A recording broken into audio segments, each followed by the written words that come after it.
Welcome to ఈనాడు ఈ ప్రతిభ. నా పేరు రాజయ్య. సో మనం ఆంధ్రప్రదేశ్ సామాజిక సాంస్కృతిక చరిత్రలో లాస్ట్ క్లాస్ నుండి శాతవాహన పూర్వయుగం గురించి చెప్పుకుంటున్నాం. శాతవాహన పూర్వయుగం, శాతవాహన పూర్వ యుగం. సో ఈ శాతవాహన పూర్వయుగంలో మన మొదటి టాపిక్ వచ్చేసి పూర్వ చారిత్రక యుగం. పూర్వ చారిత్రక యుగం. సో దీన్నే ఇంగ్లీష్లో ప్రీ హిస్టరీ అని పేర్కొంటారని చెప్పుకున్నాం. Pre history, right. అయితే ఈ పూర్వ చారిత్రక యుగంలో మనకు మళ్ళీ రెండు సబ్ టాపిక్లు వస్తాయి. పూర్వ చారిత్రక యుగంలో రెండు టాపిక్లు ఉంటాయి. వాటిలో ఒకటి శిలాయుగం. శిలాయుగం దీన్నే స్టోన్ ఏజ్గా పేర్కొంటారు. Stone age. రెండవది బృహత్ శిలాయుగం. బృహత్ శిలాయుగం దీన్నే ఇంగ్లీష్లో మెగాలిథిక్ పీరియడ్గా పేర్కొంటారు. Megalithic period, right. So Satavahana పూర్వయుగంలో మన ఫస్ట్ టాపిక్ వచ్చేసి పూర్వ చారిత్రక యుగం. మళ్ళీ పూర్వ చారిత్రక యుగంలో రెండు టాపిక్లు ఉంటాయి. వాటిలో ఒకటి శిలాయుగం లేక స్టోన్ ఏజ్, రెండవది బృహత్ శిలాయుగం లేక మెగాలిథిక్ పీరియడ్, రైట్. ఈ రెండింటికి మనకు ఎలాంటి ఆధారాలు లేవు, లిఖితపూర్వకమైనటువంటి ఆధారాలు లేవు. మన శిలాయుగానికి కానీ మన బృహత్ శిలాయుగానికి కానీ ఎలాంటి ఆధారాలు లేవు.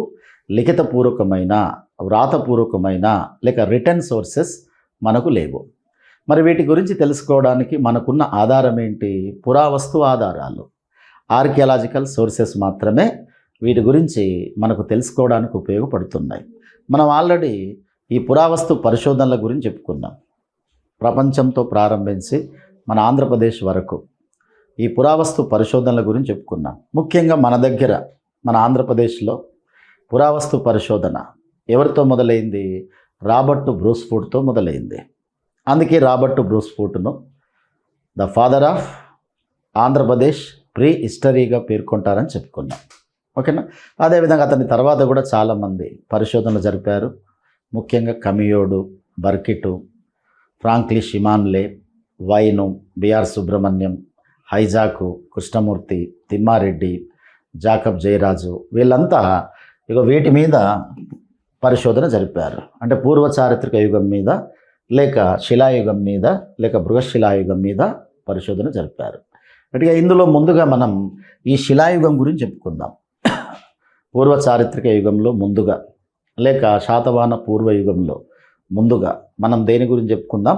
శిలాయుగం గురించి చెప్పుకుందాం, రైట్. శిలాయుగము,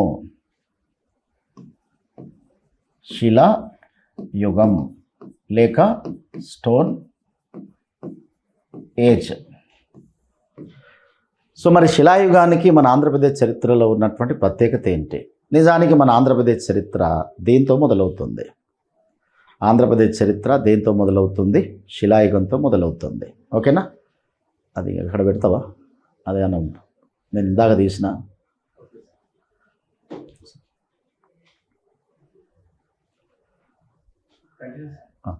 రైట్. మన ఆంధ్రప్రదేశ్ చరిత్ర దేంతో మొదలవుతుంది? శిలాయుగంతో మొదలవుతుంది.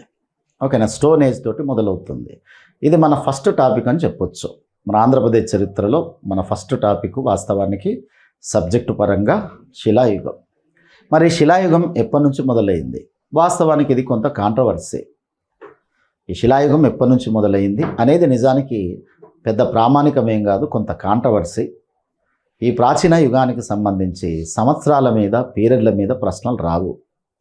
కాబట్టి మన ప్రాచీన చరిత్రలో మీరు సంవత్సరాల గురించి ఇబ్బంది పడకండి, సంవత్సరాల మీద కాన్సన్ట్రేట్ చేయకండి.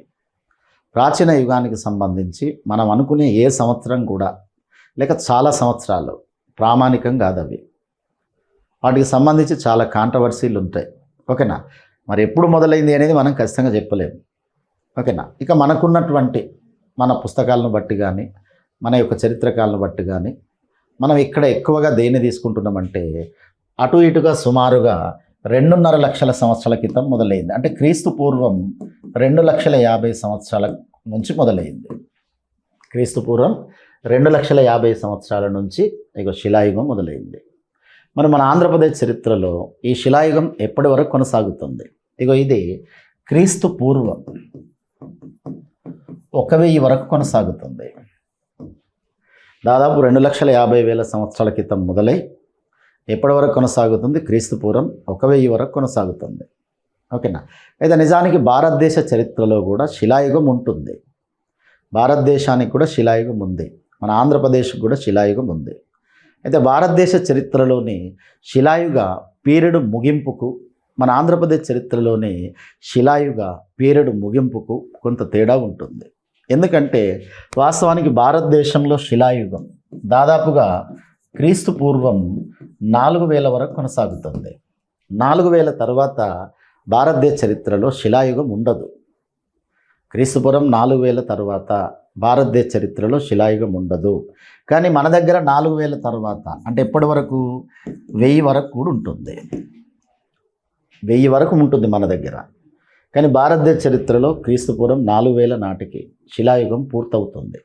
శిలాయుగం పూర్తయి అక్కడ సింధు నాగరికత మొదలవుతుంది. సింధు నాగరికత. సింధు నాగరికత పీరియడ్ ఏంటి? క్రీస్తు పూర్వం అటు ఇటుగా 2,500 నుంచి 1750 మధ్యకాలం, అంటే క్రీస్తుపూర్వం 1750 మధ్యకాలం. దాన్ని మనం సింధు నాగరికత అంటున్నాం. ఇక సింధు నాగరికత తర్వాత ఆర్య నాగరికత వస్తుంది. ఆర్య నాగరికత క్రీస్తు పూర్వం 1500 నుంచి మొదలుకొని క్రీస్తు పూర్వం 600 వరకు ఉంటుంది. ఓకేనా? మళ్ళీ ఆర్య నాగరికతలో 2 భాగాలు ఉన్నాయి. ఒకటి తొలివేద ఆర్య నాగరికత, 2 మలివేద ఆర్య నాగరికత. తొలివేద ఆర్య నాగరికత క్రీస్తు పూర్వం 1500 నుండి క్రీస్తు పూర్వం 1,000 వరకు ఉంటుంది. మలివేద ఆర్య నాగరికత క్రీస్తు పూర్వం 1,000 నుంచి క్రీస్తు పూర్వం 600 వరకు ఉంటుంది. ఇగో ఇక్కడ మీరు దీన్ని తీసుకోండి. ఇక సో భారతదేశ చరిత్రలో శిలాయుగం పూర్తయిన తర్వాత సింధు నాగరికత వచ్చింది, దాని తర్వాత ఆర్య నాగరికత వచ్చింది. ఓకేనా? కానీ మన దగ్గర మాత్రం శిలాయుగం 1,000 వరకు కొనసాగింది. ఓకేనా? అంటే మన దగ్గర శిలాయుగం పూర్తయ్యే నాటికి మన శిలాయుగం ఉత్తరాదిలో సింధు నాగరికతను చూసింది. అదేవిధంగా ఆర్య నాగరికతలో తొలివేద ఆర్య నాగరికతను కూడా చూసింది. సింధు నాగరికతను చూసింది అండ్ ఆర్య నాగరికతలో తొలివేద ఆర్య నాగరికతను కూడా చూసింది. ఏంటి? మన శిలాయుగం. ఇక ఇది మన శిలాయుగానికి భారతదేశ శిలాయుగానికి ఉన్నటువంటి పీరియడ్ పరంగా వ్యత్యాసం. కానీ ఇక్కడ పీరియడ్స్ ఏం గుర్తుపెట్టుకోవాల్సిన అవసరం లేదు. ఇది గుర్తుపెట్టుకోండి. ఉత్తరాదిలో సింధు నాగరికత కొనసాగుతున్న కాలంలో అప్పటికీ మన దగ్గర శిలాయుగం పూర్తి కాలేదు. ఉత్తరాదిలో ఋగ్వేద ఆర్య నాగరికత కాలం నాటికి మన దగ్గర శిలాయుగమే ఉంది అనేదాన్ని ఇక్కడ మీరు గుర్తుపెట్టుకోవాలి. ఓకేనా? రైట్. ఇక ఇప్పుడు మన శిలాయుగం దగ్గరికి వద్దాం. ఇక రైట్. సో 2,50,000 సంవత్సరాల నుండి సుమారుగా 1,000 వరకు మన దగ్గర శిలాయుగం కొనసాగింది. ఇక దాదాపు మన తెలుగు ప్రాంతాల్లో, ముఖ్యంగా రాయలసీమ, కోస్తాంధ్ర, దాదాపు అన్ని ప్రాంతాల్లో శిలాయుగం కనిపిస్తుంది. అన్ని ప్రాంతాల్లో శిలాయుగం ఉంది. ఓకేనా? రైట్. మరి మనం లాస్ట్ క్లాస్లో క్రిస్టియన్ జెర్గెన్సన్ థామ్సన్ అనే ఒక ఆర్కియాలజిస్ట్ గురించి చెప్పుకున్నాం. క్రిస్టియన్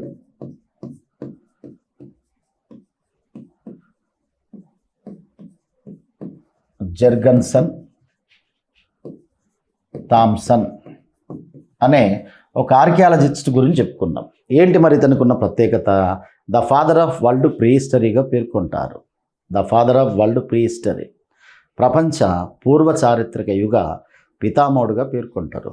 ప్రపంచ పూర్వ చారిత్రక యుగ పితామహుడుగా ఇతన్ని పేర్కొంటారు. ఇతడు శిలాయుగాన్ని 3 యుగాలుగా విభజించిండు. శిలాయుగాన్ని 3 యుగాలుగా విభజించిండు. ఆ 3 యుగాల్లో ఒకటి ప్రాచీన శిలాయుగం, 2 మధ్య శిలాయుగం, 3 నవీన శిలాయుగం. ఈ సాంప్రదాయాన్ని ప్రపంచవ్యాప్తంగా పాటిస్తున్నారు. ప్రపంచంలో ఎక్కడైతే శిలాయుగం ఉంటుందో అక్కడ శిలాయుగాన్ని ఈ 3 యుగాలుగా విభజించడం ఒక సాంప్రదాయంగా కొనసాగుతుంది. కాబట్టి అది ఏ దేశ చరిత్ర అయినా, ఏ ప్రాంత చరిత్ర అయినా అక్కడ కనుక శిలాయుగం ఉంటే ఆ శిలాయుగాన్ని మనం ఎన్ని యుగాలుగా విభజించాలి? 3 యుగాలుగా విభజించాలి. ప్రాచీన శిలాయుగం అని, మధ్య శిలాయుగం అని, నవీన శిలాయుగం అని, ఇలా 3 యుగాల కింద విభజించాలి. ఇలా విభజించిన మొదటి ఆర్కియాలజిస్ట్ ఎవరు? మొదటి చరిత్రకారుడు ఎవరు? Christian Jurgensen Thomsen. ఇతని సాంప్రదాయాన్ని ప్రపంచం పాటిస్తుంది. ఈ క్రిస్టియన్ జెర్గెన్సన్ థామ్సన్ యొక్క సాంప్రదాయాన్ని ప్రస్తుతం ప్రపంచమంతా పాటిస్తుంది. కాబట్టి మనం ప్రపంచ చరిత్రలోకి వెళ్ళినా, భారతదేశ చరిత్రలోకి వెళ్ళినా, మన ఆంధ్రప్రదేశ్ చరిత్రలోకి వచ్చినా మనకు శిలాయుగం అనేది కామన్గా ఉంటుంది. కాబట్టి ఎక్కడి చరిత్రలోనైనా శిలాయుగాన్ని మనం ఇలా 3 భాగాలుగా విభజించాలి. కాబట్టి ఇప్పుడు మన ఆంధ్రప్రదేశ్ చరిత్రలోని శిలాయుగాన్ని కూడా మనం ఈ 3 భాగాలుగా చెప్పుకోవాలి. ఇందులో ముందుగా మనం ప్రాచీన శిలాయుగం గురించి చెప్పుకుందాం. ప్రాచీన శిలాయుగము, ప్రాచీన శిలాయుగం. సో దీన్నే ఇంగ్లీష్లో పాలియోలిథికల్ పీరియడ్గా పేర్కొంటారు. పాలియోలిథికల్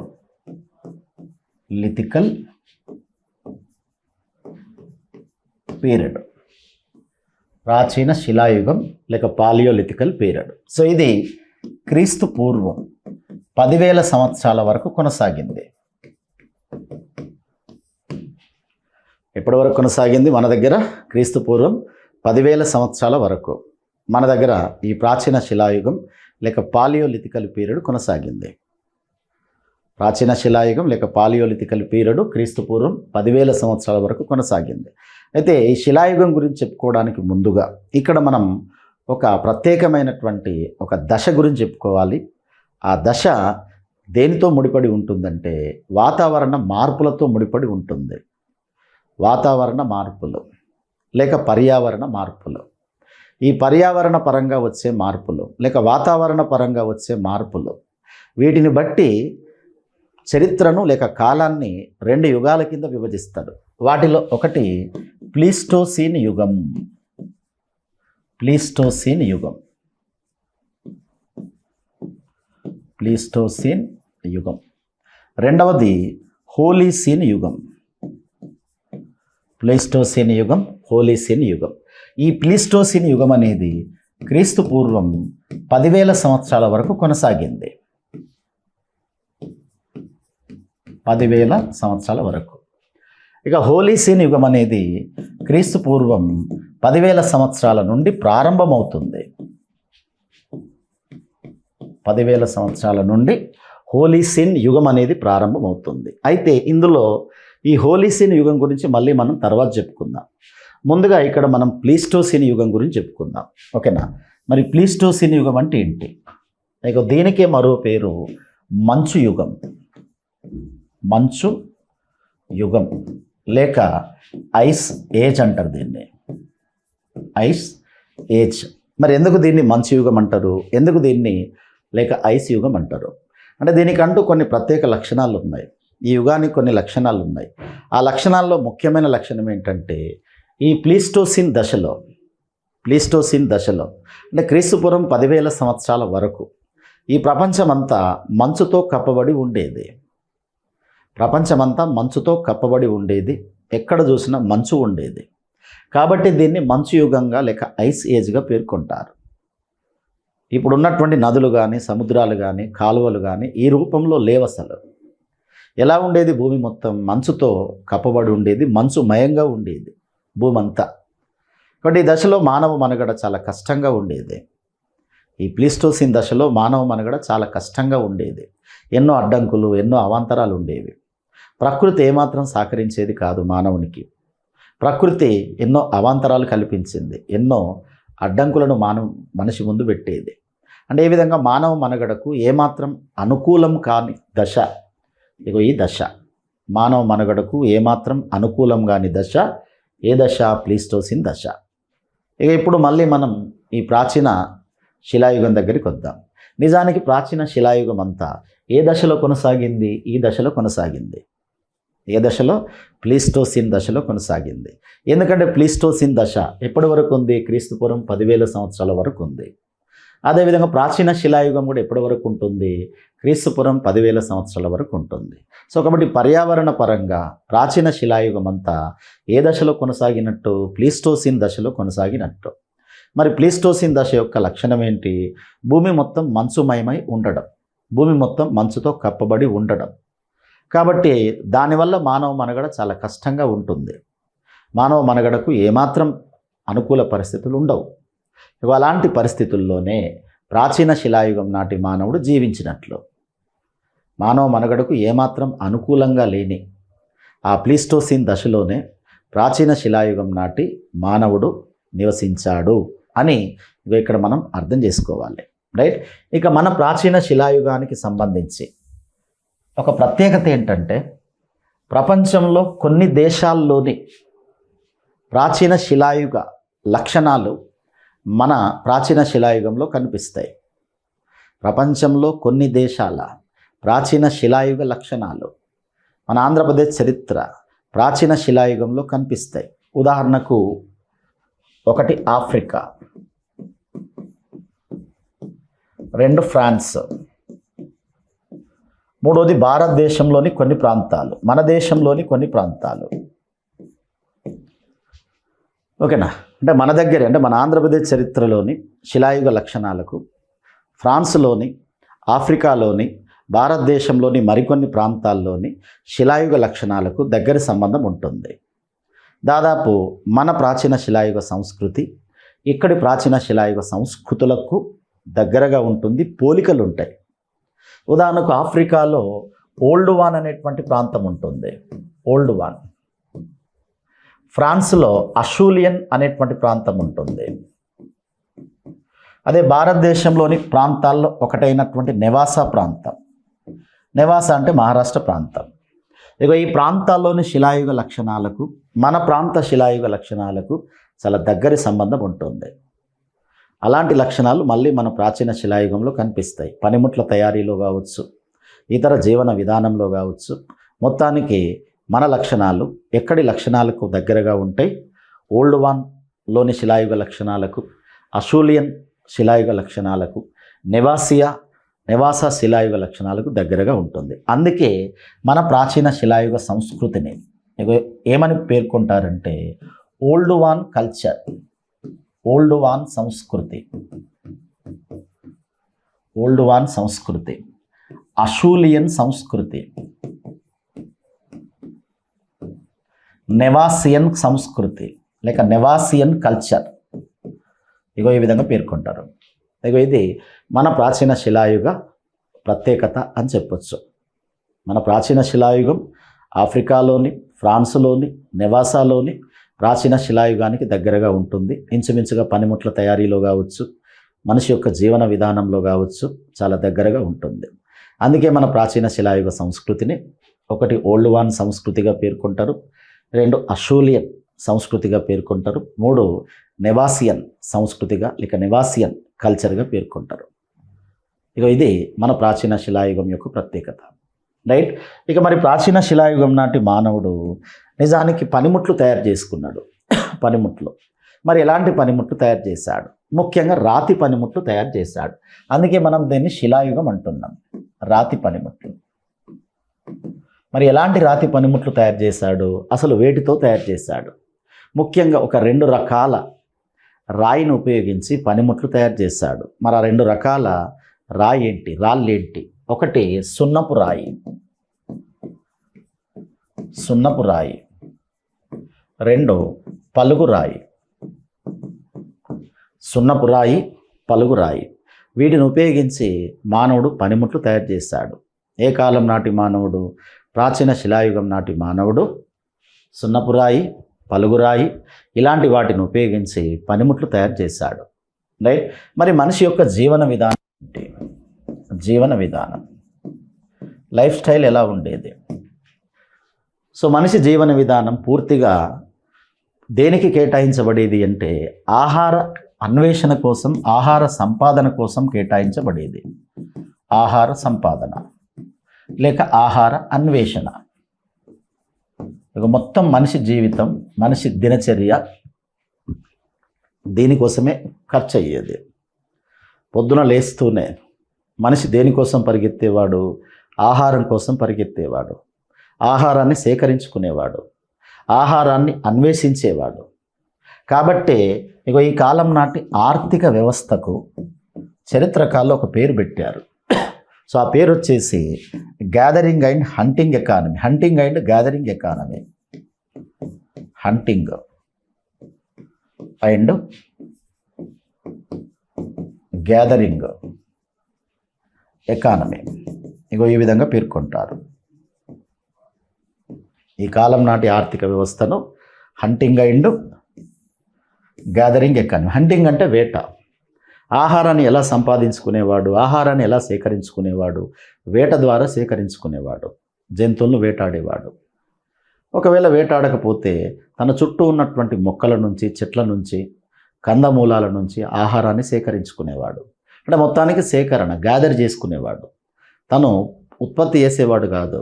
ఉన్న ఆహారాన్ని, తన చుట్టూ ఉన్నటువంటి ఆహారాన్ని, అంటే వివిధ రూపాల్లో ఉన్న ఆహారాన్ని గ్యాదర్ చేసుకునేవాడు, వేటాడేవాడు. కాబట్టి ఇక ఈ కాలం నాటి ఆర్థిక వ్యవస్థను ఏమని పిలవాలి? హంటింగ్ అండ్ గ్యాదరింగ్ ఎకానమీ అని పిలవాలి. ఓకేనా? మరి ఏ విధంగా సంచరించేవాడు, ఏ విధంగా వెళ్ళేవాడు? గుంపులు గుంపులుగా వెళ్ళేవాళ్ళు. గుంపులు అంటే ఒక రకంగా గుంపు జీవితం ఉంది అని చెప్పొచ్చు. ఎలాంటి జీవితాన్ని గడిపాడు? గుంపు జీవితాన్ని గడిపాడు. ఒక్కో గుంపులో 10 నుంచి 15 మంది ఉండేవాళ్ళు. దాదాపు వీళ్ళంతా ఒకే కుటుంబీకులై ఉండేవాళ్ళు, రక్త సంబంధీకులై ఉండేవాళ్ళు. అంటే గుంపు జీవితం ఉంది. ఒంటరిగా ఏం బతకలే. శిలాయుగంలో కూడా, ప్రాచీన శిలాయుగం నాటి మానవుడు కూడా ఒంటరిగా ఏం జీవించలే, గుంపుగానే జీవించిండు. అంటే గుంపు జీవితం ఉందని చెప్పొచ్చు. ఆ గుంపు దాదాపుగా ఎవరై ఉండేవాళ్ళు? రక్త సంబంధీకులై ఉండేవాళ్ళు. అందులో 10 నుంచి 15 మంది ఉండేవాళ్ళు. వీళ్ళందరికీ మధ్య మంచి సమానత్వం ఉండేది. ఏదైనా ఆహారం దొరికితే అందరూ సమానంగా తీసుకునేవాళ్ళు. ఒకరికి ఎక్కువ, ఒకరికి తక్కువ అంటూ ఉండేది కాదు. అందుకే దీన్నే డిడి కోసంబి అనే చరిత్రకారుడు ఏమంటున్నాడంటే, ఇది ఆదిమ కమ్యూనిజానికి సంకేతం అంటున్నాడు. అంటే దీన్నే ఆదిమ కమ్యూనిజం అంటున్నాడు డిడి కోసాంబి అనే చరిత్రకారుడు.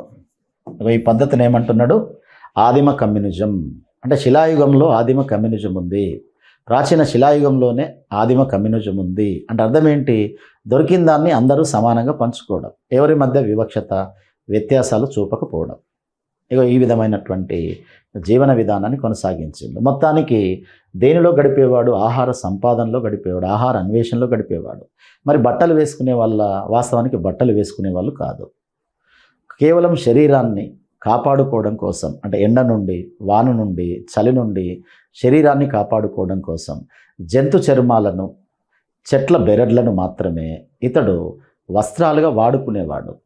వస్త్రాలు ధరించాలి అనేది ఏం లేదు. కేవలం శరీరాన్ని కాపాడుకునే కాన్సెప్ట్ తోటి జంతు చర్మాలను, చెట్ల బెరళ్లను వస్త్రాలుగా ధరించిండంతే. మరి ఎక్కడ నివసించేవాడు? కొండ గుహల్లో నివసించేవాడు, చెట్ల పైన నివసించేవాడు.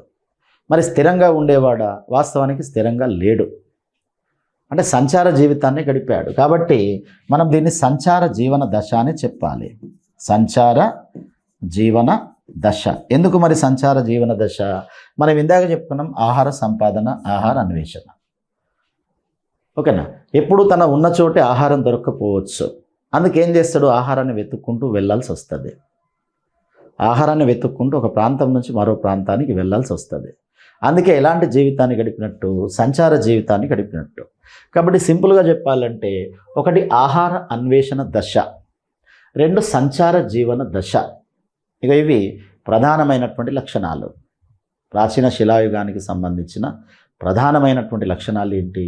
ఒకటి ఆహార అన్వేషణ దశ, 2 సంచార జీవన దశ. ఇక ఈ విధంగా మనిషి యొక్క జీవన విధానం కొనసాగింది. ఏమాత్రం పెద్ద మార్పు ఏమి లేకుండా మనిషి యొక్క జీవన విధానం కొనసాగింది. ఓకేనా? మరి ప్రాచీన శిలాయుగం నాటి మానవుడు తయారు చేసుకున్నటువంటి పనిముట్లను కొంతమంది చరిత్రకారులు, కొంతమంది ఆర్కియాలజిస్టులు కొన్ని పేర్లతో పిలుస్తున్నారు. మరి ఆ పేర్లు ఏంటి?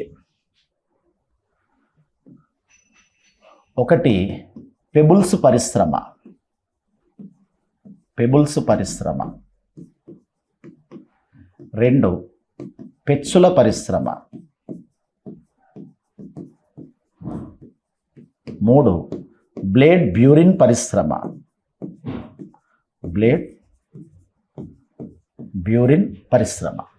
ఇక ఈ విధంగా పిలుస్తున్నారు. ప్రాచీన శిలాయుగం నాటి మానవుడు తయారు చేసుకున్న పనిముట్లు, ఆ పనిముట్ల సంస్కృతిని ఇక 3 పేర్లతో పిలుస్తున్నారు. 1 పెబుల్స్ పరిశ్రమ, 2 పెచ్చుల పరిశ్రమ, 3 బ్లేడ్ పరిశ్రమ. ఈ పెబుల్స్ పరిశ్రమని గులకరాతి పరిశ్రమ అని కూడా పిలవచ్చు. గులకరాతి పరిశ్రమ అంటే ఒక రకమైన గులకరాలతో కూడా ఈ కాలం నాటి మానవుడు పనిముట్లు తయారు చేసుకున్నాడు. అందుకే దాన్ని పెబుల్స్ పరిశ్రమ లేక పెబుల్స్ ఇండస్ట్రీ లేక గులకరాతి పరిశ్రమ అంటున్నారు. నెక్స్ట్ పెచ్చుల పరిశ్రమ, దీన్నే ఇంగ్లీష్లో ఫ్లేక్ అంటారు. ఫ్లేక్ ఇండస్ట్రీ, పెచ్చులుగా పనిముట్ల తయారీ జరిగేది. నెక్స్ట్ బ్లేడ్ బ్యూరిన్ పరిశ్రమ. ప్రాచీన శిలాయుగం చివరి నాటికి ఓ 2 కొత్త పనిముట్లను మానవుడు తయారు చేసుకున్నాడు. ఆ 2 కొత్త పనిముట్లలో ఒకటి బ్లేడ్ అంటే చాలా షార్ప్గా ఉండే పనిముట్టు అని అర్థం. మరొకటి బ్యూరిన్ అంటే ఉలి, రాతి ఉలిని తయారు చేశాడు. రాతి ఉలి, దీన్నే బ్యూరిన్ అంటారు. సో కాబట్టి మొత్తానికి ప్రాచీన శిలాయుగం నాటి పనిముట్ల సంస్కృతిని ఏమని పిలవాలి మనం?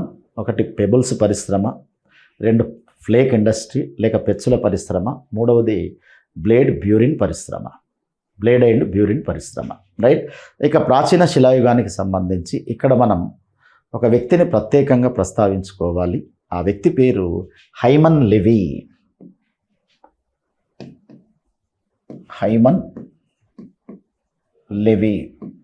ఇతన్ని మనం ప్రత్యేకంగా ప్రస్తావించుకోవాలి. Hyman Levy. ఈ హైమన్ లెవీ ఒక గ్రంథం కూడా రాశాడు. ఆ గ్రంథం పేరు సోషల్ థింకింగ్.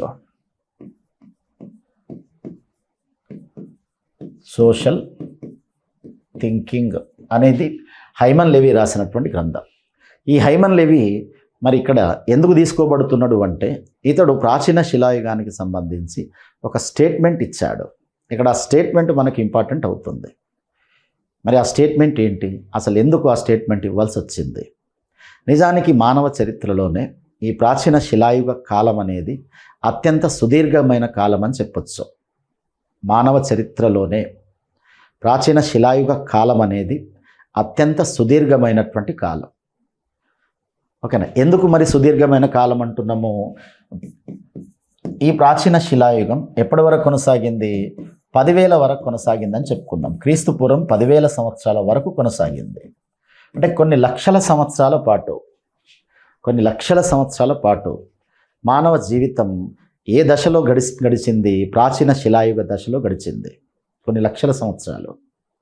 ఇంత సుదీర్ఘమైన కాలం ఆ తర్వాత వచ్చిన దేనిలోనూ మనకు కనిపించదు. ఒక్క ప్రాచీన శిలాయుగంలోనే మనకు కనిపిస్తుంది. ఇక ఈ సుదీర్ఘత మీదనే హైమన్ లెవీ ఒక స్టేట్మెంట్ ఇచ్చాడు. ఇక్కడ ఆ స్టేట్మెంటు మనకి ఇంపార్టెంట్ అవుతుంది. మరి హైమన్ లెవీ ఇచ్చినటువంటి ఆ స్టేట్మెంట్ ఏంటి? ఏ గ్రంథంలో చెప్తున్నాడు ఈ స్టేట్మెంట్ గురించి? సోషల్ థింకింగ్ అనేటువంటి తన గ్రంథంలో చెప్తున్నాడు. ఏమంటున్నాడంటే ఈ రోజు వరకున్న ప్రపంచ మానవ చరిత్రనంతా ఒక గంట సినిమాగా తీస్తే, అంటే 60 నిమిషాల నిడివిగల ఒక సినిమాగా తీస్తే అందులో 59 నిమిషాల సమయాన్ని కేవలం ప్రాచీన శిలాయుగాన్ని చూపించడానికి మాత్రమే కేటాయించాల్సి వస్తుందంట. ఈనాటి వరకున్న మొత్తం ప్రపంచ మానవ చరిత్రనంతా 60 నిమిషాల నిడివిగల సినిమాగా తీస్తే అందులో 59 నిమిషాల సమయాన్ని దేనికోసం చూపించాల్సి వస్తుందంట? ప్రాచీన శిలాయుగం గురించి చూపించాల్సి వస్తుందంట. ఇక మిగిలిన దాంట్లో 59 సెకండ్లు ఈ 59 సెకండ్ల సమయాన్ని మధ్య శిలాయుగం నుంచి పారిశ్రామిక విప్లవం వరకు చూపించాల్సి వస్తుందంట. ప్రాచీన శిలాయుగం మొత్తాన్ని 59 నిమిషాల్లో చూపించాలి. ఇక మిగిలిన 60 సెకండ్లు ఉంటాయి. 60 సెకండ్లు మాత్రమే మిగిలింది. 60 సెకండ్లలో 59 సెకండ్లు దేన్ని చూపించాలి? మధ్యశిలాయుగం నుంచి అండ్ పారిశ్రామిక విప్లవం మధ్యలో ఉన్నటువంటి చరిత్రను చూపించాలి. ఇక ఎంత మిగిలింది? ఇక్కడ 1 సెకండ్ మిగిలింది. సెకండ్. ఈ సెకండ్ సమయంలో దేన్ని చూపించాల్సి వస్తుంది? ఇక పారిశ్రామిక విప్లవం నుండి నేటి వరకు నిజానికి మానవ అభివృద్ధి విప్లవాత్మకంగా మొదలైంది పారిశ్రామిక విప్లవం నుండి. మనం ఈనాడు వాడుకుంటున్న ఎన్నో సౌకర్యాలు, ఎన్నో వస్తువులు, వాటన్నింటి తయారీ, వాటన్నింటి ఆవిష్కరణ ఎప్పుడు మొదలైంది? నిజానికి పారిశ్రామిక విప్లవం నుంచే మొదలైంది. అంటే మనం అనుకునే నిజమైన అభివృద్ధి, మనం అనుకునే నిజమైన డెవలప్మెంట్ సుమారుగా అటు ఇటుగా 200 సంవత్సరాల నుంచే మనకు కనిపిస్తుంది. 200 సంవత్సరాల క్రితం ఇంత డెవలప్మెంట్ లేదు. 200 సంవత్సరాల నుంచి మాత్రమే ఇక మనం ఈనాడు అనుభవిస్తున్నటువంటి ఎన్నో కొత్త సౌకర్యాలు అందుబాటులోకి వచ్చినాయి. అంతకుముందు లేవు.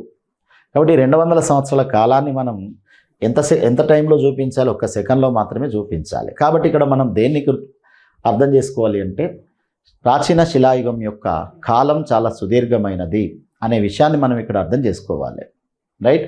సో కాబట్టే కొంతమంది చరిత్రకారులు దీనికి ఉన్న సుదీర్ఘత వల్లనే, ప్రాచీన శిలాయుగానికి ఉన్నటువంటి సుదీర్ఘమైనటువంటి ఈ సమయం వల్ల, కాలం వల్లనే కొందరు చరిత్రకారులు ప్రాచీన శిలాయుగాన్ని 3 యుగాలుగా విభజిస్తారు. మరి ఆ 3 యుగాలు ఏంటి? ఇక వాటినే ఏమని పిలుస్తారు? ప్రథమ ప్రాచీన శిలాయుగం. ప్రథమ ప్రాచీన శిలాయుగం. దీన్నే ఇంగ్లీష్లో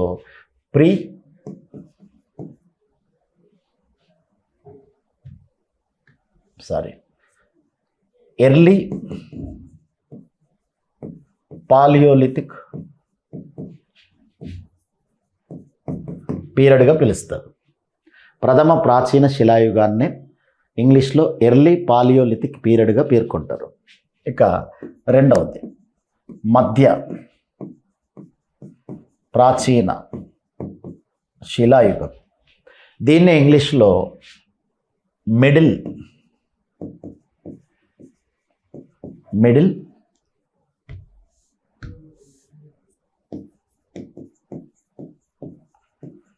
పాలియోలిథిక్ పీరియడ్ నీకు ఈ విధంగా పేర్కొంటారు.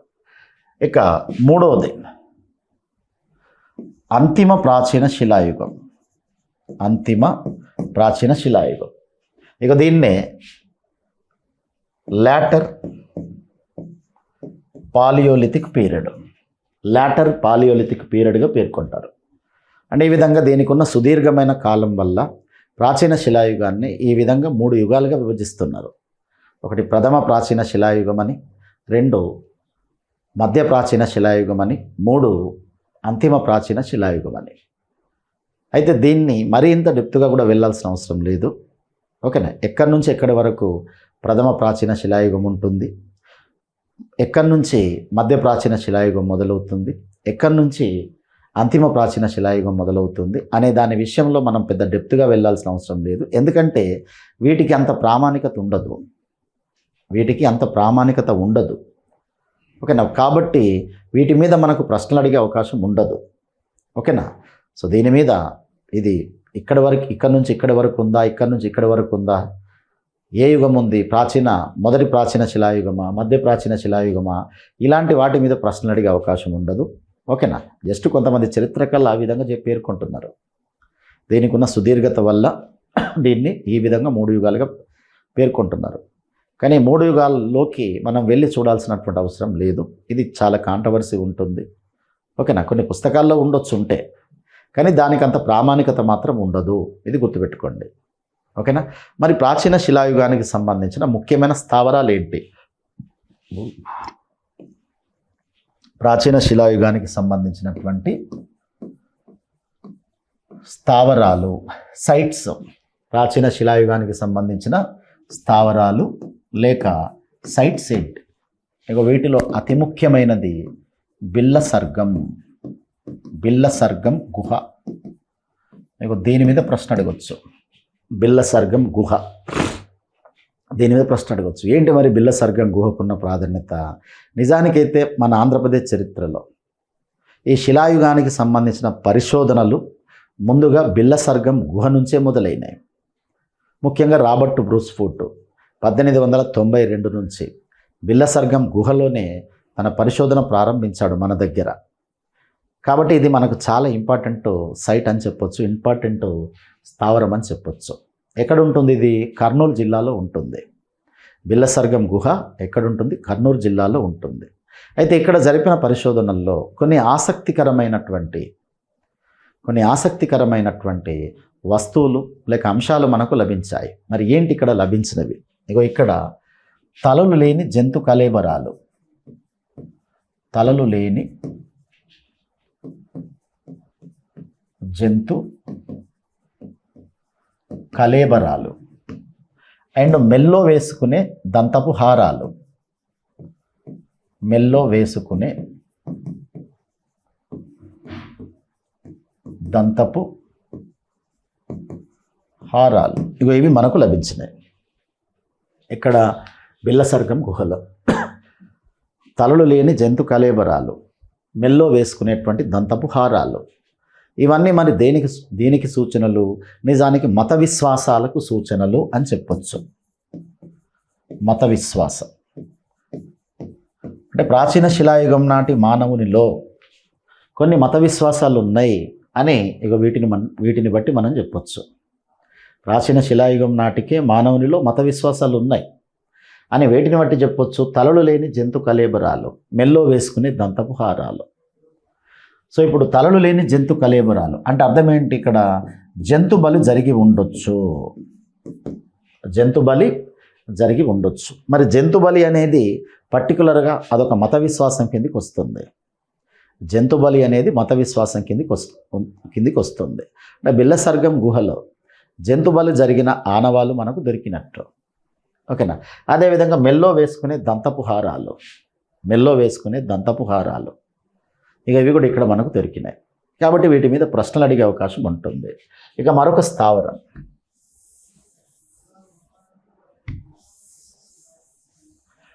స్థావరం వచ్చేసి ముచ్చల చింతామగిరి.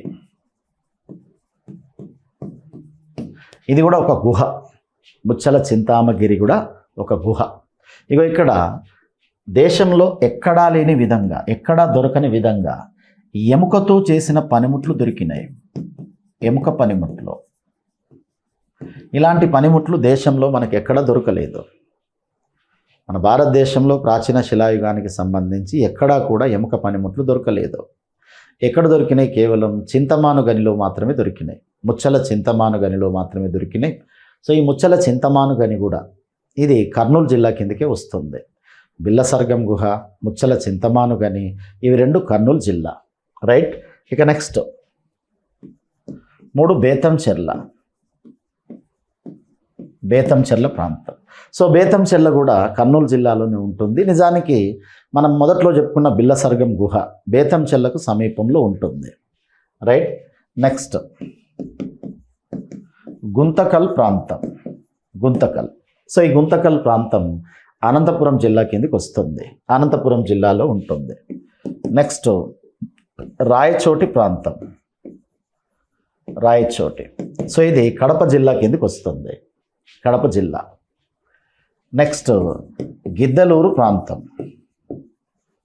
సో ఇది ప్రకాశం జిల్లా కిందకి వస్తుంది. నాగార్జునకొండ ప్రాంతం, ఇది గుంటూరు జిల్లా కిందకి వస్తుంది. ఇక ఇవి ప్రాచీన శిలాయుగానికి సంబంధించిన మన దగ్గరి ముఖ్యమైనటువంటి స్థావరాలు. బిల్లసర్గం గుహ, ముచ్చల చింతామగిరి, బేతంచెర్ల, గుంతకల్, రాయచోటి, గిద్దలూరు అండ్ నాగార్జునకొండ. ఇక ఇది ఓవరాల్గా ప్రాచీన శిలాయుగానికి సంబంధించినటువంటి చరిత్ర. రైట్. మధ్య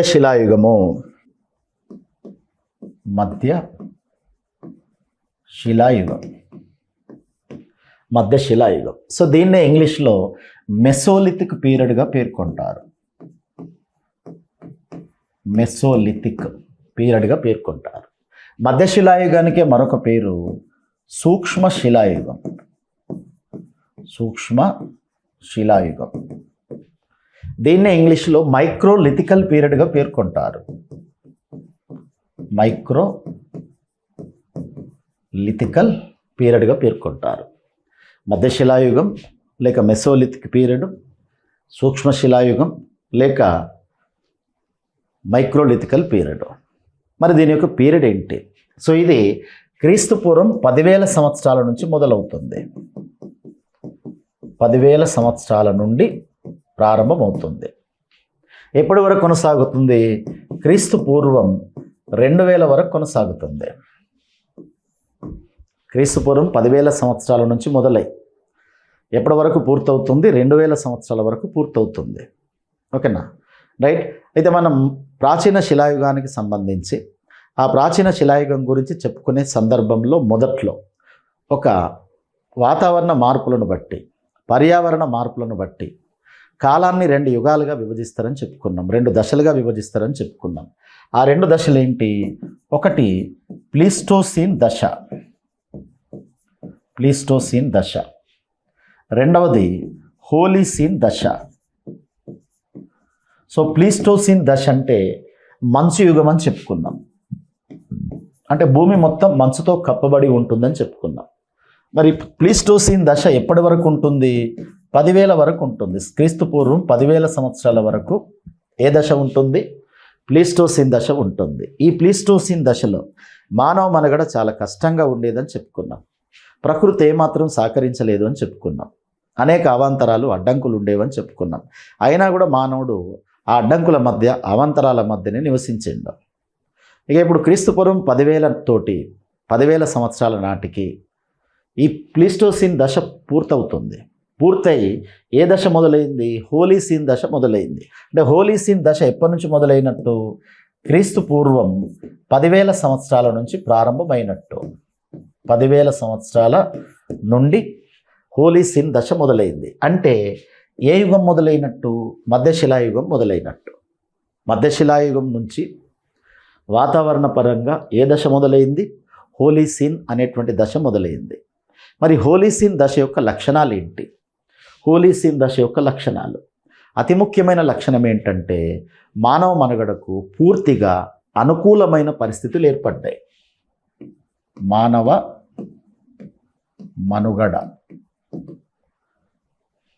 మనుగడకు అనుకూల పరిస్థితులు ఇవి ఏర్పడ్డాయి. మానవ మనుగడకు అనుకూల పరిస్థితులు ఏ యుగంలో ఏర్పడ్డాయి? హోలీసీన్ దశలో లేక మధ్యశిలాయుగంలో ఏర్పడ్డాయి.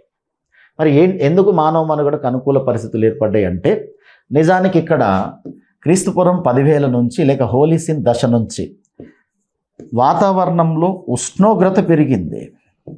ఉష్ణోగ్రత పెరగడం మొదలైంది. ఈ ఉష్ణోగ్రత పెరగడం వల్ల మంచు కరగడం ప్రారంభమైంది.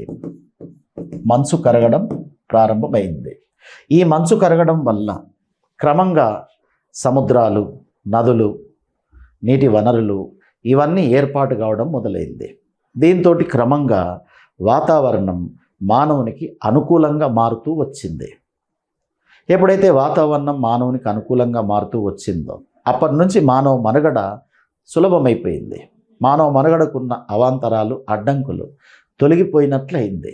కాబట్టి మనిషి ప్రకృతికి అనుకూలంగా లేక మనిషికి ప్రకృతి అనుకూలించినటువంటి సందర్భం ఏంటి అంటే హోలీసీన్ దశ అని చెప్పొచ్చు.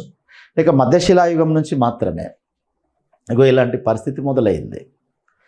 ఇక ప్రాచీన శిలాయుగంతో పోలిస్తే మధ్యశిలాయుగానికి చాలా ప్రత్యేకత ఉంది, చాలా వ్యత్యాసాలు కూడా ఉన్నాయి. ఏంటి మరి ఆ ప్రత్యేకత అంటే, ఈ హోలీసీన్ దశలో లేక మధ్యశిలాయుగ ప్రారంభంలోనే ఒక నూతన మానవుడు ఆవిర్భవించాడు. మరి నూతన మానవుడు ఆవిర్భవించడం ఏంటి? అంతకుముందు మానవులు లేరా అంటే, దీన్ని మనం ఆంథ్రోపాలజీ పరిభాషలో చెప్పాలంటే, మానవ శాస్త్ర పరిభాషలో చెప్పాలంటే, ఆంథ్రోపాలజీ మనిషి యొక్క పరిణామ క్రమాన్ని చెప్తుంది. ఎలా చెప్తుంది మనిషి యొక్క పరిణామ క్రమం అంటే, మానవుడు మొదట ఒక జంతువులాగా నడిచేవాడు, జంతువులాగా సంచరించేవాడు. మనిషి రూపురేఖలు జంతువును పోలి ఉండేవి. కాలక్రమేణా రూపురేఖల్లో మార్పు వచ్చింది. కాలక్రమేణా మనిషి రూపురేఖల్లో మార్పు వచ్చింది. ఓకేనా? అతడు జంతు లక్షణాల నుంచి మనిషి లక్షణాలను సంతరించుకోవడం ప్రారంభించిండు. అంటే ఈ విధమైనటువంటి పరిణామ క్రమాన్ని మానవ శాస్త్రం చెప్తుంది, ఆంథ్రోపాలజీ చెప్తుంది. ఇలా పరిణామ క్రమంలో మానవుడు మొదటిసారిగా మనలాంటి మానవుడు ఆవిర్భవించిండు. మనలాంటి శారీరక లక్షణాలు, మనలాంటి రూపురేఖలు కలిగినటువంటి ఒక మానవుడు ఆవిర్భవించిండు. ఇక అలాంటి మానవుడు మొదటిసారిగా ఈ మధ్యశిలాయుగంలోనే ఆవిర్భవించిండు. ఆ మానవుణ్ణి ఆంథ్రోపాలజిస్టులు ఆంథ్రోపాలజీ పరిభాషలో ఏమని పేర్కొంటారంటే హోమోసెఫియన్. హోమోసెఫియన్.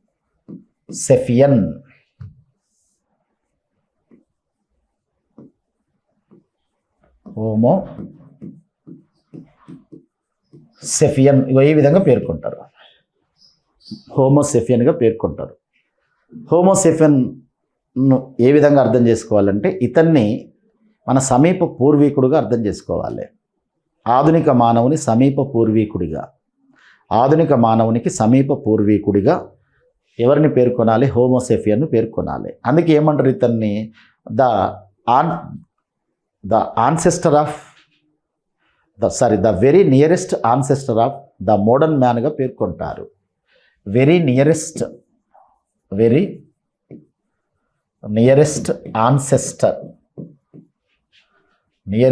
ఆన్సెస్టర్ ఆఫ్ ది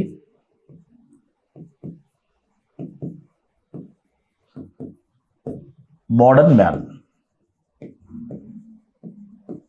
ఇగో ఈ విధంగా పేర్కొంటాం. అంటే ఆధునిక మానవునికి అతి సమీప పూర్వీకుడు అని అర్థం. అంటే మనలాంటి రూపురేఖలు కలిగిన వాడు, మనలాంటి శారీరక లక్షణాలు కలిగిన వాడు. ఒక రకంగా చెప్పాలంటే మనమంతా వీడి వారసులం. ఈనాటి మనమంతా ఎవరి వారసులము? హోమోసెఫియన్కు వారసులం అని చెప్పొచ్చు. అయితే హోమోసెఫియన్కు ఉన్నటువంటి మరో ప్రత్యేకత ఏంటంటే ఆంథ్రోపాలజీ పరిభాషలో చెప్పాలంటే మొదట ఆలోచన, విచక్షణ ఇతనితో మొదలైంది. అంటే మనిషి ఆలోచించడం, మనిషి విచక్షణ అనేది అంతకుముందు ఉన్నటువంటి మానవునికి లేదు. ఎవరితో మొదలైంది? హోమోసెఫియన్తో మొదలైంది. అసలు హోమోసెఫియన్ అనే పదానికి ఆలోచనాపరుడు, విచక్షణాపరుడు అని అర్థం. ఇది గ్రీకు భాషా పదం. ఈ పదానికి అర్థం ఆలోచనాపరుడు, ఈ పదానికి అర్థం విచక్షణాపరుడు. అంటే మనిషి మొదటిసారిగా ఆలోచించడం, మనిషి మొదటిసారిగా విచక్షణ చేయడం ఎవరితో మొదలైంది? ఆంథ్రోపాలజీ పరిభాషలో హోమోసెఫియన్తో మొదలైంది. మనలాగా ఆలోచించిన, మనలాంటి శారీరక లక్షణాలు కలిగిన మొదటి మానవుడు ఆంథ్రోపాలజీ ప్రకారం ఎవరు అంటే హోమోసెఫియన్ అని చెప్పొచ్చు. మరి ఎప్పుడైతే మనిషి ఆలోచిస్తాడో ఆలోచన దేనికి దారితీస్తుంది? ఆవిష్కరణకు దారితీస్తుంది. ఎక్కడైతే ఆలోచన ఉంటుందో అక్కడ ఆవిష్కరణ ఉంటుంది. ఇక అలాంటి ఆవిష్కరణలు మనకు మొదటిసారిగా మధ్యశిలాయుగంలో కనిపిస్తాయి. ప్రాచీన శిలాయుగంలో పెద్దగా ఆవిష్కరణలే కనిపించవు, కానీ మధ్యశిలాయుగంలో మాత్రం ఆవిష్కరణలు కనిపిస్తాయి.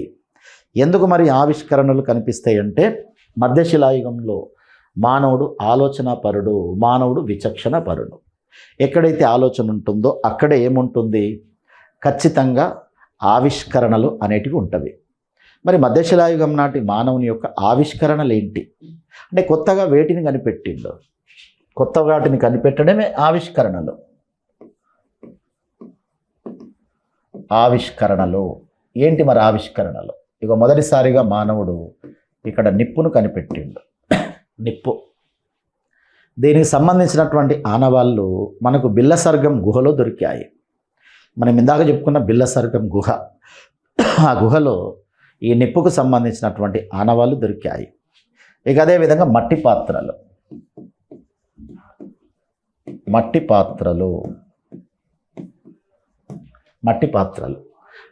మట్టి పాత్రలు తయారు చేసిండు. కాకపోతే ఇక్కడ చిన్న లోపం ఏంటంటే వీటిని చేతితో తయారు చేసిండు. చేతితో మట్టి పాత్రలను తయారు చేసిండు. అయినా కూడా ఇది ఒక ఆవిష్కరణనే. అయితే రెండింటి వల్ల మనిషి జీవితంలో కొంత మార్పు వచ్చింది. ఒకటి నిప్పు వల్ల కొంత మార్పు వచ్చింది, రెండు మట్టి పాత్రల వల్ల కొంత మార్పు వచ్చింది. నిప్పు కనిపెట్టడానికి ముందు మానవుడు ఆహారాన్ని పచ్చిగానే తీసుకునేవాడు, ఎలా దొరికితే అలా తీసుకునేవాడు. నిప్పును కనిపెట్టడానికి ముందు మానవుడు ఆహారాన్ని ఎలా దొరికితే, ఏ రూపంలో దొరికితే ఆ రూపంలోనే తీసుకునేవాడు. ఓకేనా? కానీ ఇప్పుడు నిప్పు వల్ల ఏమైంది? కాల్చడము, వండడము ఇవి మొదలైనాయి. దీనివల్ల ఏమవుతుంది? ఆహారం కొంతకాలం పాటు నిల్వ ఉంటుంది. పచ్చిగా ఉన్న ఆహారం కన్నా కాల్చిన వండిన ఆహారం కాస్తంత ఎక్కువసేపు నిల్వ ఉంటుంది. అదేవిధంగా తనకు దొరికిన ఆహారాన్ని మట్టి పాత్రల్లో భద్రపరుచుకునేవాడు. తనకు దొరికిన ఆహారాన్ని మట్టి పాత్రల్లో పెట్టుకునేవాడు. ఇలా నిప్పు వల్ల ఆహారాన్ని నిల్వ చేసుకోవడం మొదలైంది. మట్టి పాత్రల వల్ల ఆహారం నిల్వవడం మొదలైంది. అందుకే ఈ రెండింటి వల్ల మధ్యశిలాయుగాన్ని కొందరు చరిత్రకారులు ఏమంటున్నారంటే నిల్వ దశ అని పేర్కొంటున్నారు. మధ్యశిలాయుగాన్ని కొందరు చరిత్రకారులు ఏమంటున్నారు? నిల్వ దశగా పేర్కొంటున్నారు. రైట్. మరి ఇంకా ఎలాంటి ఆవిష్కరణలు ఉన్నాయి? ఇక పనిముట్లు ఇక వీటి తయారీలో చాలా మార్పు వచ్చింది. పనిముట్ల తయారీలో చాలా మార్పు వచ్చింది. ముఖ్యంగా ఇక్కడ మూడు రకాల రాళ్లను ఉపయోగించి మట్టి పాత్రలు తయారు చేశాడు. 3 రకాల రాళ్లను ఉపయోగించి మట్టి పాత్రలు తయారు చేశాడు. పనిముట్లను తయారు చేసుకున్నాడు. మరి ఏంటి ఆ 3 రకాల రాళ్ళు అంటే? ఒకటి చెక్కుముక్కి రాయి, 2 స్ఫటిక రాయి, 3 కురువిందం. వీటిని చెక్కుముక్కి, స్ఫటిక, కురువిందం ఈ 3 రకాలైనటువంటి రాళ్లను ఉపయోగించి పనిముట్లను తయారు చేశాడు. ఇక ఈ పనిముట్ల తయారీ ఏ విధంగా సాగింది అంటే చూడ్డానికి చిన్న పరిమాణంలో పనిముట్లు తయారు చేశాడు. చిన్న పరిమాణం అంటే సూక్ష్మ లేక మైక్రో. చిన్న పరిమాణం లేక సూక్ష్మ లేక మైక్రో ఇలా తయారు చేశాడు. అందుకే మనం మొదట్లోనే చెప్పుకున్నాం, మధ్యశిలాయుగానికి మరో పేరు ఏమని చెప్పుకున్నాము? సో మధ్యశిలాయుగానికి మరో పేరేంటి? సూక్ష్మ శిలాయుగం లేక మైక్రోలిథికల్ పీరియడ్. మరి ఎందుకు దీన్ని మనం సూక్ష్మ శిలాయుగం అని పిలవాలి అంటే చిన్న పనిముట్లు తయారు చేశాడు. చూడ్డానికి చిన్న సైజులో ఉండే విధంగా, పరిమాణంలో చిన్నగా ఉండే విధంగా పనిముట్లు తయారు చేశాడు. మరి వీటి సైజు తగ్గించాడు. మరి సైజు తగ్గించాడు కానీ వీటి యొక్క షార్ప్నెస్ ఏమన్నా తగ్గిందా? నిజానికి తగ్గలేదు. పనిముట్టు యొక్క సైజు మాత్రమే తగ్గించిండు కానీ దాని యొక్క షార్ప్నెస్ మాత్రం ఏమాత్రం తగ్గలే, ఇంకాస్త పెరిగిందనే చెప్పొచ్చు. దాని షార్ప్నెస్ ఇంకాస్త పెరిగిందే తప్ప ఏమాత్రం తగ్గలేదని చెప్పొచ్చు. రైట్. ఇంకా ఇతడు తయారు చేసిన పనిముట్లకున్న మరొక ప్రత్యేకత ఏంటంటే వీటికి పిడిని బిగించి ఉపయోగించడం నేర్చుకున్నాడు. పిడి అనే కాన్సెప్ట్ మొదటిసారిగా మనకు మధ్యశిలాయుగంలోనే కనిపిస్తుంది. ఈనాడు మనం వాడుతున్న చాలా వస్తువుల చివరి భాగం పిడి బిగించబడి ఉంటుంది.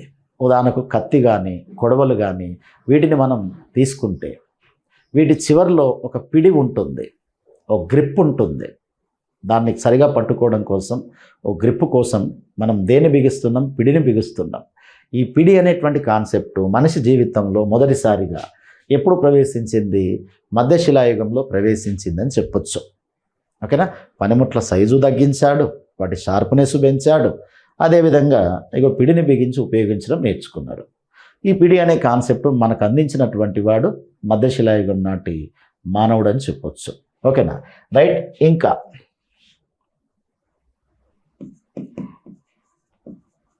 విల్లు, బాణం వీటిని కనిపెట్టాడు. విల్లును, బాణాన్ని కనిపెట్టాడు. అంతకుముందు విల్లు బాణం లేదు, ఇప్పుడు విల్లు బాణం ఉంది. మరి విల్లు బాణం వల్ల ఏంటి ఉపయోగము? నిజానికి వేటాడడం సులభమవుతుంది. విల్లు బాణం వల్ల వేట సులభమవుతుంది. ఎలా సులభమవుతుంది? అంతకుముందు మానవుడు ఒక జంతువును వేటాడాలంటే దానికి ఎదురుగా వెళ్ళాల్సి వచ్చేది, దానికి ఎదురుబడి వెళ్ళాల్సి వచ్చేది. మరి ఆ జంతువు క్రూరముఖం అయితే, లేక ఆ జంతువు మనిషి కన్నా బలమైందైతే ఆ జంతువును వేటాడే క్రమంలో దానివల్ల మనిషికి ప్రమాదం ఎదురయ్యేది. అలా చాలామంది చనిపోయే వాళ్ళు కూడా. చాలా ప్రమాదాలతో కూడుకుంది జంతువులు వేటాడడం అంటే. కానీ ఇప్పుడు ఎప్పుడైతే విల్లు బాణం ప్రవేశించిందో దీంతో అవసరం లేకుండా పోయింది. ఎందుకు అవసరం లేకుండా పోయింది? ఏ చెట్టు చాటున్నో పుట్ట చాటున్నో ఉంటూ ఆ జంతువును వేటాడొచ్చు, జంతువు మీద బాణాన్ని ప్రయోగించవచ్చు, జంతువును చంపొచ్చు. అది క్రూర మృగమైనా కూడా దానికి కనిపించకుండా చెట్టు చాటున్నో పుట్ట చాటున్నో ఉంటూ దానికి మాటు వేసి దాన్ని చంపే వెసులుబాటు ఇక్కడ మానవునికి ఏది కల్పించింది? విల్లు బాణం కల్పించింది. రెడీగా విల్లు బాణం విషయంలో ఒక చరిత్రకారుడు, ఒక పండితుడు ఒక వ్యాఖ్యానం చేశాడు. అతడు మనకి ఇక్కడ ఎగ్జామినేషన్ పాయింట్ ఆఫ్ వ్యూలో చాలా ఇంపార్టెంట్. అతని స్టేట్మెంట్. మరి ఎవరతను? Garden child.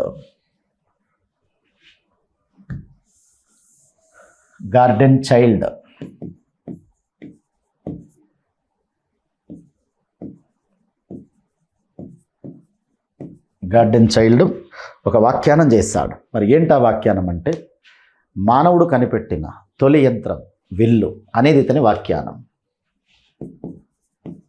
మానవుడు కనిపెట్టిన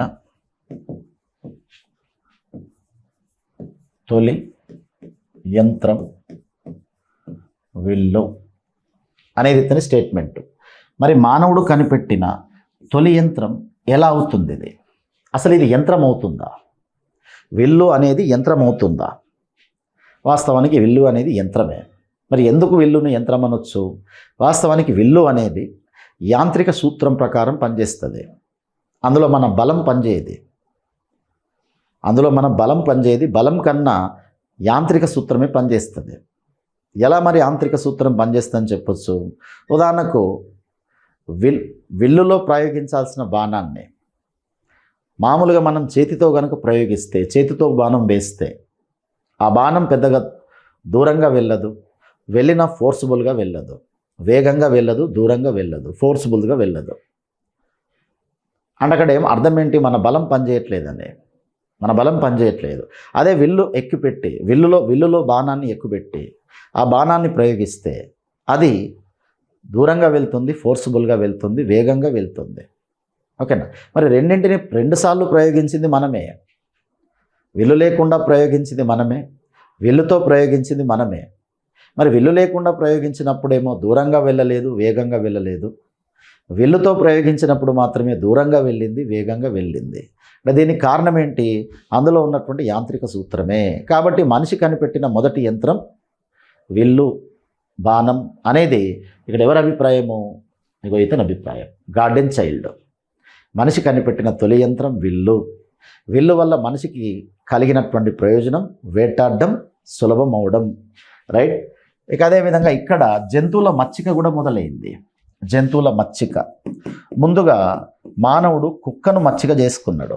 అంటే మనిషికి మచ్చికైన జంతువు, మొదటి జంతువు ఏంటి? కుక్క అని చెప్పొచ్చు. మనిషికి మచ్చికైనటువంటి మొదటి జంతువు కుక్క.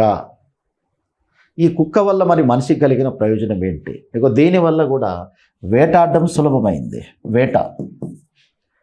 ఓకేనా? విల్లు వల్ల వేటాడడం సులభమైంది, కుక్క వల్ల కూడా వేటాడడం సులభమైపోయింది. అంటే మనిషి జీవితం రోజు రోజుకు కొంత మారుతుంది, కొంత సౌకర్యవంతంగా మారుతుంది. ఎందుకు ఇదంతా? దీని అంతటికి కారణం ఏంటంటే ఆవిష్కరణలు.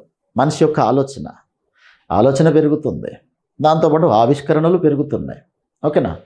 నిప్పు కనిపెట్టిండు, మట్టి పాత్రలు కనిపెట్టిండు, పనిముట్ల తయారీలో మార్పు వచ్చింది, విల్లు బాణం కనిపెట్టిండు, కుక్కను మచ్చిక చేసుకున్నాడు. ఓకేనా? ఇక వీటితో పాటుగా చిత్రకళ కూడా మొదలైంది. చిత్రకళ. సో తాను నివసిస్తున్నటువంటి కొండ గుహ గోడల మీద తన అనుభవాలన్నింటినీ చిత్రాలుగా గీయడం ప్రారంభించిండు. తనకు తెలిసిన వేటాడే పద్ధతులు, తనకు తెలిసిన చుట్టూ ఉన్న జంతువులు, పక్షులు, చెట్లు, వీటన్నింటిని, ప్రకృతిలోని దాదాపు ప్రతి దాన్ని, తనతో పరిచయం ఉన్న ప్రతి దాన్ని ఇతడు చిత్రంగా గీశాడు. కొండ గుహల్లో చిత్రంగా గీశాడు. అంటే అర్థం ఏంటి? ఇక్కడ చిత్రకళ అనేది మొదలైంది. ఎక్కడ? మధ్యశిలాయుగంలో చిత్రకళ అనేది మొదలైంది. ఇన్ని మార్పులు మధ్యయుగంలో మనకు కనిపిస్తున్నాయి. మరి మనిషి యొక్క జీవన విధానం ఏంటి? పనిముట్లను వీటన్నింటిని పక్కన పెడితే మనిషి యొక్క జీవన విధానం ఏంటి. అయితే ఇక్కడ కూడా నిజానికైతే మానవుడు ఆహార అన్వేషణ దశలోనే గడిపిండు. ఆహార అన్వేషణ, ఓకేనా, ఆహార అన్వేషణ దశలోనే ఇక్కడ కూడా గడిపిండు. అదేవిధంగా ఇక్కడ కూడా సంచార జీవితాన్ని గడిపిండు. సంచార జీవితం, ఆహార అన్వేషణను మానవుడు విడిచిపెట్టలేదు, సంచార జీవితాన్ని మానవుడు విడిచిపెట్టలేదు. ఓకేనా, ఆహారాన్ని వెతుక్కుంటూ మానవుడు వెళ్ళాల్సి వచ్చింది, సంచార జీవితాన్ని మానవుడు గడపాల్సి వచ్చింది. ఈ రెండింటి విషయాల్లో మాత్రం నిజానికి పెద్దగా మార్పు ఏమీ లేదు. ఆహార అన్వేషణ విషయంలో మార్పు లేదు, అదేవిధంగా సంచార జీవనంలో కూడా దాదాపు మార్పు ఏం లేదు. రైట్. మరి మధ్యశిలాయుగానికి సంబంధించిన ముఖ్యమైనటువంటి స్థావరాలు ఎక్కడెక్కడ ఉన్నాయి? దాదాపుగా ప్రాచీన శిలాయుగ స్థావరాల్లో చాలా వరకు మధ్యశిలాయుగం కూడా కంటిన్యూ అయింది. ఎక్కడైతే ప్రాచీన శిలాయుగ స్థావరాలు ఉన్నాయో ఆ స్థావరాల్లో మధ్యశిలాయుగం కూడా కంటిన్యూ అయిపోయింది. ముఖ్యంగా నాగార్జునకొండ ప్రాంతం, గిద్దలూరు ప్రాంతం, ఇవి ముఖ్యమైనటువంటి మధ్యశిలాయుగ స్థావరాలు అని చెప్పొచ్చు. నాగార్జునకొండ ప్రాంతం, గిద్దలూరు ప్రాంతం, ఇవి ముఖ్యమైనటువంటి మధ్యశిలాయుగ స్థావరాలు అని చెప్పొచ్చు, మధ్యశిలాయుగ ప్రాంతాలు అని చెప్పొచ్చు. ఎందుకంటే చాలా వరకు ప్రాచీన శిలాయుగ స్థావరాలే మధ్యశిలాయుగ స్థావరాలుగా కంటిన్యూ అయిపోయినాయి. నిజానికైతే మనం ఈ విభజన గీసుకున్నాం. ఇది ఇక్కడికి ప్రాచీన శిలాయుగం అని, ఇక్కడ నుంచి మధ్యశిలాయుగం మొదలైందని మనం ఈ విభజన గీతని గీసుకున్నాం. ఓకేనా, వాళ్ళకేం తెలియదు కదా మాది ప్రాచీన శిలాయుగం, మాది మధ్యశిలాయుగం అనేం తెలియదు. ఇప్పుడు ప్రాచీన శిలాయుగం నాటి స్థావరాల్లోనే మధ్యశిలాయుగం కూడా కంటిన్యూ అయింది అని చెప్పొచ్చు. దాదాపు పెద్ద మార్పు ఏం లేదు, స్థావరాల పరంగా పెద్ద మార్పు ఏం లేదు. నాగార్జునకొండ, గిద్దలూరు ఈ ప్రాంతాల్లో వాస్తవానికి ఇది కొనసాగింది.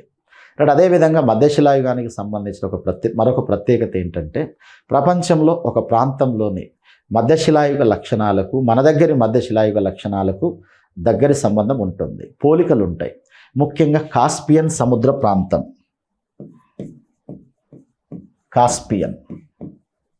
కాస్పియన్ సముద్ర ప్రాంతంలోని మధ్యశిలాయుగ లక్షణాలకు మన దగ్గరి మధ్యశిలాయుగ లక్షణాలకు దాదాపు దగ్గరి సంబంధాలు ఉంటాయి, పోలికలు ఉంటాయి.